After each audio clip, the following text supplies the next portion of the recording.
College হোস্টেলের পুরনো বিল্ডিংটা ওই রাতে একেবারেই ফাঁকা। ছুটির পর সবাই বাড়ি গেছে, শুধু তন্ময় থেকে গেছে পড়াশোনার জন্য। রাত 10:30। হঠাৎ দরজায় টক টক টক। তন্ময় অবাক হয়ে দরজা খুলে দেখে বাইরে দাঁড়িয়ে এক রুগ্ন চেহারার ছেলেটি।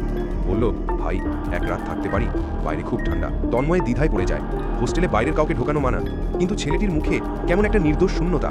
তন্ময় তাকে ভিতরে ঢুকতে দেয়, খেতে দেয়, তারপর নিজের বিছানার পাশে ফ্লোরে শুতে দেয়। ছেলেটি শুধু বলেছিল, আমি একটু ক্লান্ত, ঘুমাতে চাই। রাত 3টে নাগাদ তন্ময়ের ঘুম ভেঙে যায়।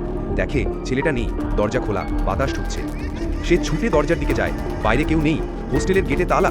এত রাতে কেউ এলো গেল কিভাবে? পরদিন সকালে তার রুমের জানালার কাঁচে ভেতর থেকে আঙুল দিয়ে আঁকা লেখা, ধন্যবাদ ভাই, আবার আসবো, এবার তোর পাশেই থাকবো। তন্ময় ভয় পেয়ে বিষয়টা বন্ধুদের বলে, তারা হাসে। কয়েকদিন পর হোস্টেলের পুরনো রেজিস্টার বই ঘাঁটতে গিয়ে তন্ময় দেখে 5 বছর আগে এক ছাত্র আত্মহত্যা করেছিল এই ঘরেই, ঠিক সেই ফ্লোরেই। ছবিটা দেখে সে স্তব্ধ। সেই ছেলেই ছিল যে এক রাত থাকার জন্য এসেছিল। রাতে সে আবার দরজায় টোকা শুনল। দরজা না খুলেই সে শুয়ে পড়ল, চোখ বন্ধ করে থাকলো, কিন্তু চোখের পাতা ফাঁক করতেই দেখে ছেলেটা তার বিছানার পাশে বসে তার মুখের দিকে তাকিয়ে ফিসফিস করে বলছে, এবার আমি থাকবো সব সময়, একা তুই না।